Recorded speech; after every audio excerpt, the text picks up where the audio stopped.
This show may include opinions or interpretations that some viewers may find inaccurate or disagreeable. We welcome respectful conversation. If you have a question, concern, or request, please share it in the comments. For private inquiries, don't hesitate to get in touch with us directly through the appropriate channels. Thank you for watching and engaging respectfully. Hi, I'm Neo, your host and guide here on Facts vs. Legends.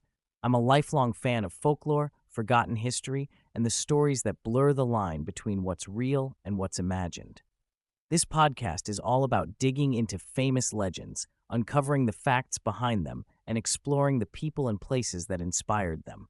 Whether you're here for the mystery, the history, or just a good story, you're in the right place. Hello and welcome to another episode of Facts vs. Legends. On today's episode, we will discuss the creation of Rome. Was it done as the myths say, or was it just a clever story? Join us as we review the evidence and find out how Rome was built.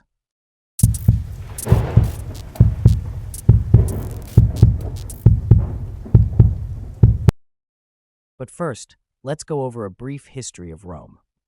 Beginning in the 8th century BC, ancient Rome evolved from a small town on the Tiber River into a significant empire that spanned Europe, Western Asia, Northern Africa, and the Mediterranean islands.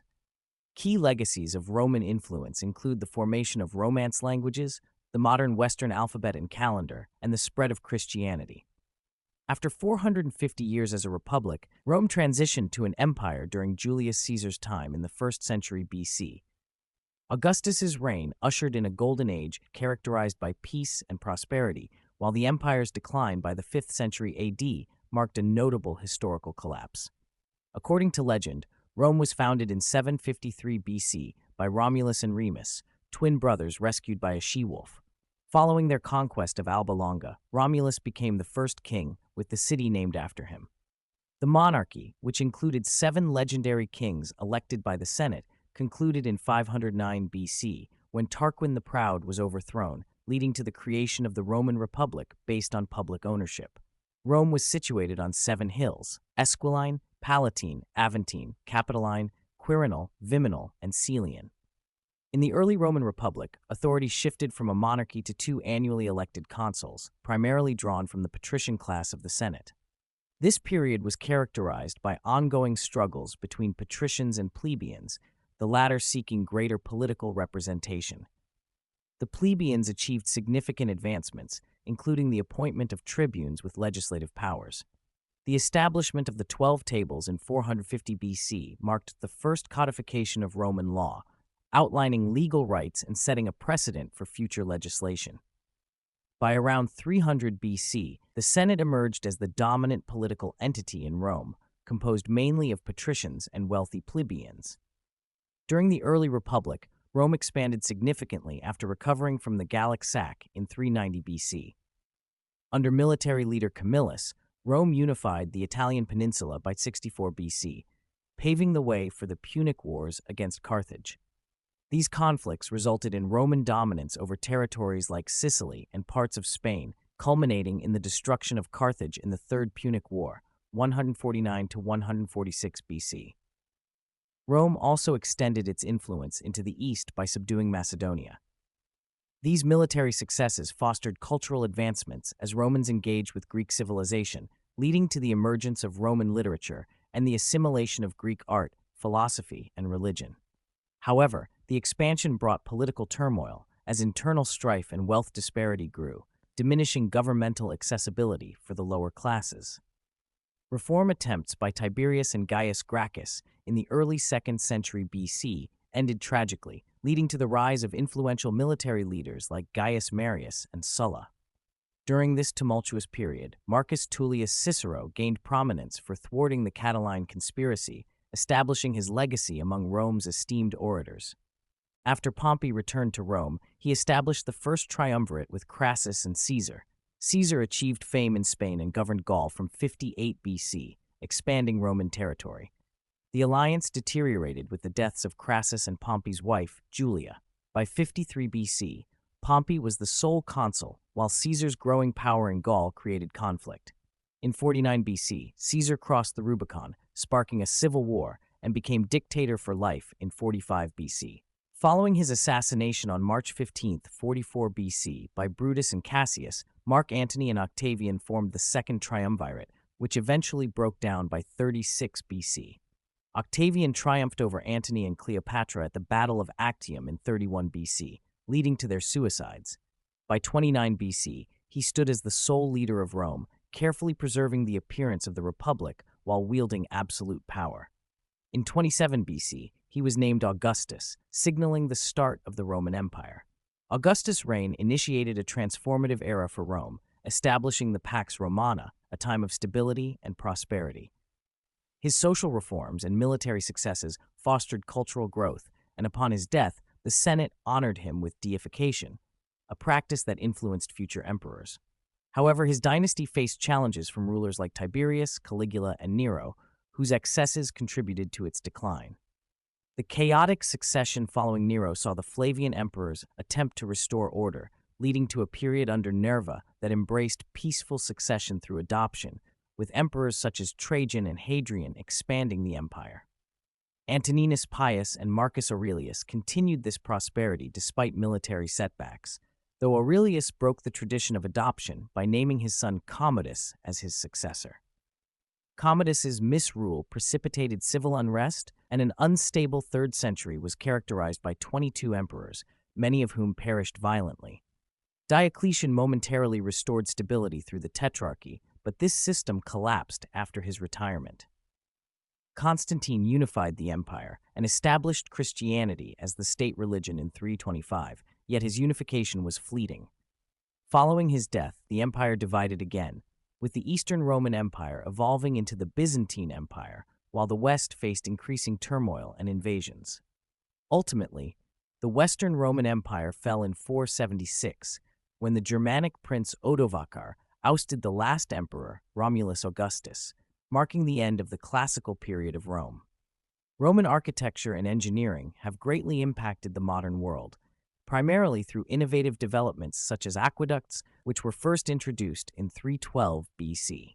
These aqueducts allowed for the effective transportation of water to cities, thereby improving public health and sanitation, with some structures stretching up to 60 miles. The enduring durability of iconic Roman buildings, including the Colosseum and the Roman Forum, is attributed to their use of Roman cement, concrete, and segmented arches, which enhanced weight distribution. Furthermore, the Romans established an extensive network of roads, featuring mile markers and drainage systems, which improved connectivity across the vast Roman Empire, encompassing over 1.7 million square miles at its peak. By 200 BC, over 50,000 miles of roads had been constructed, many of which are still in use today.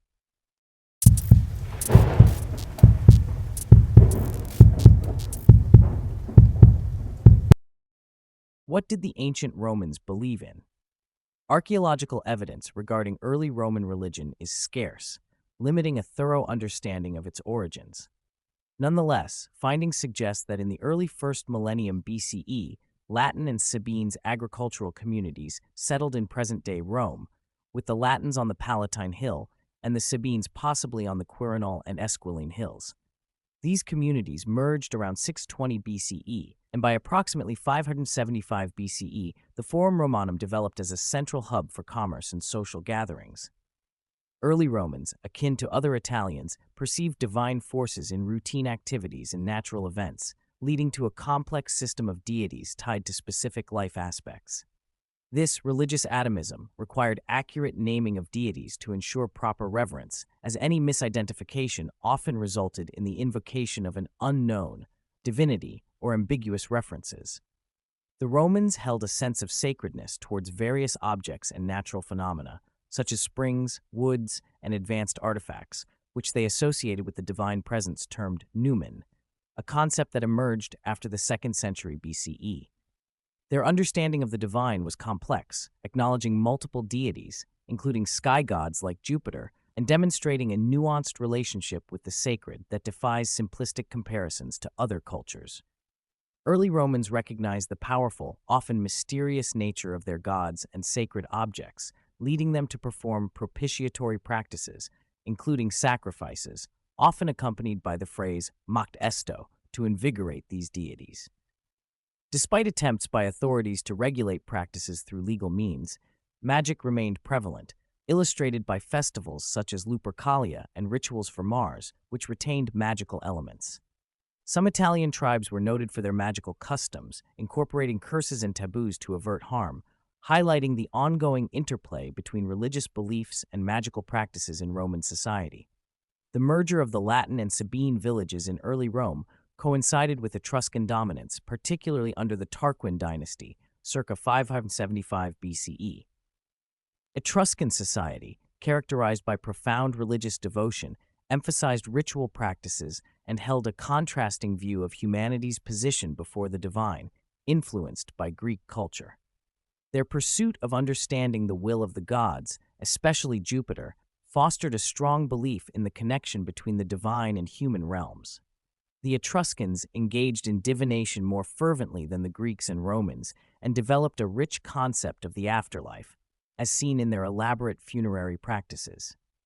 However, following the loss of political power to Rome in the 4th century BCE, Etruscan art began depicting increasingly fearful images of death. Roman religion was shaped significantly by Etruscan practices, illustrating a less elaborate understanding of their gods and rituals. Although Roman diviners focused less on in-depth predictions, many religious elements credited to King Numa Pompilius emerged during Etruscan rule. Romans acknowledged their reliance on Etruria for various aspects, including religious ceremonies, temple design, and the introduction of divine statues, further intertwining myth with a sense of nationalism. The development of Rome's calendar system was significantly influenced by its Etruscan kings, as evidenced by Ovid's Fasti and approximately 40 surviving calendar copies attributed to Julius Caesar. The earlier Fasti Anteates, indicating a time frame after 100 BCE, reflect ancient practices and attempts to synchronize solar and lunar years through Etruscan methods. Month names such as April and June are derived from Etruria. The calendars illuminate the changing dynamics between rural and urban worship, showing how local rituals gradually came under state control by the late 6th century BCE, which, while reducing personal engagement, maintained social connections to the divine through scheduled observances. Despite the expulsion of the Etruscans, trade links remained strong in the 5th century BCE, particularly with southern Etruscan cities like Caere and Veii, which relied on cume for grain, vital for Rome during shortages. Cume's influence also extended to the adoption of Greek architectural styles in Roman temples, showcasing Rome's integration of Greek religious practices. Romans incorporated rituals such as evocatio for invoking deities from conquered territories and practiced lectisternium to honor gods with food offerings, while the supplication ritual emerged to seek protection from pestilence and later evolved into celebrations of military victories. During Hannibal's invasion in the Second Punic War, intense emotional religious expression led to the elaboration of the lectisternium, with a notable shift towards the worship of deities like Cybele. This shift indicated a move away from traditional practices and was soon followed by a rapid rise in the worship of Dionysus, which provoked Senate repression due to concerns over social order. Despite official opposition, mystery religions and Eastern astrology became integral to Roman spirituality, offering rituals and afterlife promises that traditional practices failed to provide. Stoic philosophy, introduced in the 2nd and early 1st centuries BCE by thinkers like Panasius and Posidonius, further popularized astrology, which aligned with a Platonic view of the universe and emphasized fate, spirituality, and a moral sense of brotherhood. This philosophical resurgence occurred against a backdrop of declining traditional state religion, while concepts of the afterlife blended theology and mysticism, influenced by figures such as Orpheus and Pythagoras. Prominent Romans, including Ennius and Plautus, questioned established beliefs, while others like Polybius and Cicero examined the political dimensions of religion in sustaining social order. After the Civil War in 30 BCE, Octavian, Julius Caesar's adopted son and the founder of the Roman Principate, recognized the importance of ancient religion. He believed that reviving these practices could resonate with a populace suffering from the consequences of religious neglect. Adopting the name Augustus, he aimed to establish a sense of reverence, thus paving the way for his eventual deification, similar to Caesar's. This practice drew inspiration from ancient Greek customs honoring those who provided salvation. Figures like Alexander the Great and Ptolemy VI sought similar reverence, reflecting Stoic ideas that great individuals possessed a divine essence. The mythographer Euhemerus advanced the concept that gods were once human, which justified the posthumous deification of Roman emperors. While traditional religion declined, the cult of the Divi emerged, honoring revered emperors and fostering unity. Over time, emperors were increasingly viewed as divine figures, evolving into the belief that they were chosen by divine powers, as seen in the later emperors named after gods. During the mid-3rd century CE, the belief that humans could attain divinity declined, influenced by Plotinus and Neoplatonism's focus on a singular universal force. In contrast, the Iranian religious figure Mani proposed a dualistic perspective, positing the world as a battleground of good and evil forces, which attracted followers, including St. Augustine, and was linked to various Gnostic sects, emphasizing hidden knowledge and self-purification. The Mithraic cult emerged during this period, integrating Mani's dualism with mystery religions and solar worship, which would later shape early Christian monasticism. Despite certain similarities to Christianity, Mithraism lacked the latter's universal appeal, leading to Christianity's ascendance in the Roman Empire, propelled by its message of divine love and faith in Jesus, culminating in its designation as the state religion by 312 CE under Emperor Constantine.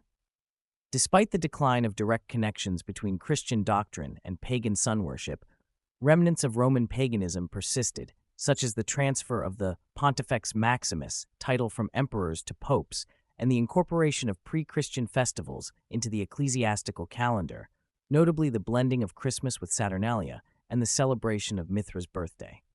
Overall, the traditions of Roman paganism provided a structured framework that allowed Western Christianity to flourish while adapting new ideas. If you're enjoying this episode and want more content like it, support us by subscribing and giving us a like on YouTube or Spotify. You can also consider donating. Just check the link in the description below. Every bit of support helps us keep the stories coming. Thank you.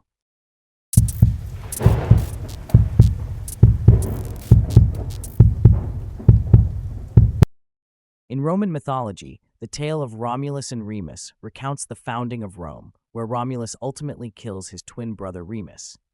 The iconic depiction of a she-wolf nursing the twins has represented the city since at least the 3rd century BC. While the narrative is set around 750 BC, the earliest documentation of the myth dates to the late 3rd century BC. Discussions regarding its historical origins and various local interpretations continue to be explored. Romulus and Remus were twins born in Alba Longa to Rhea Silvia, a Vestal virgin, under the threat of their uncle Amulius, who sought to eliminate them. Abandoned on the Tiber River, they were rescued by the god Tiberinus and raised by a she-wolf in a cave known as the Lupercal, before being adopted by a shepherd. Unaware of their noble lineage, they grew into influential leaders and became involved in a conflict that led to Remus's capture. Romulus orchestrated a rescue, and upon discovering their origins, they united with their grandfather to overthrow Amulius and restore Numitor to the throne. The twins then disagreed on the location of their new city, leading to a dispute over divine signs. Following a fatal confrontation, Romulus emerged victorious, establishing Rome and serving as its first king, where he implemented various institutions and traditions.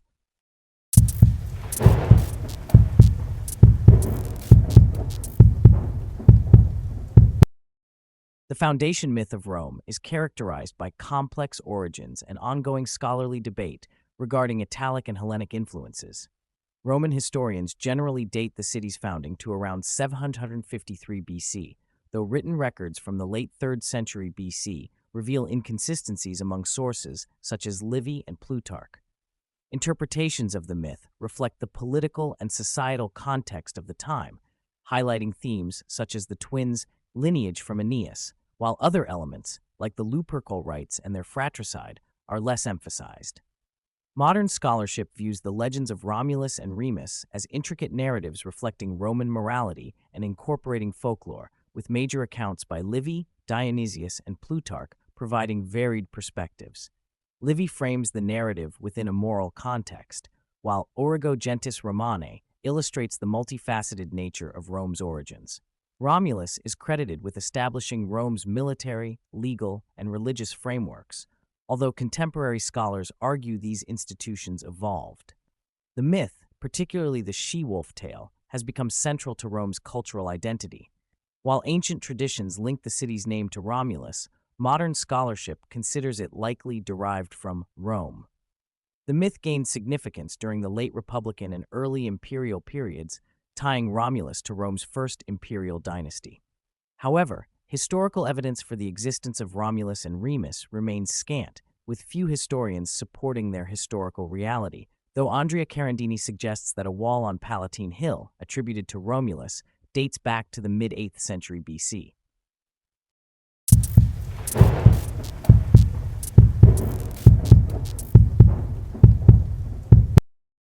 So, is the myth real or not? Based on scholars and historical evidence, it appears that the myth was an embellishment of the origins of the city based on the culture at that time. That concludes another episode of Facts versus Legends. If you enjoyed listening, stay tuned for more episodes, and we will see you next time on Facts versus Legends.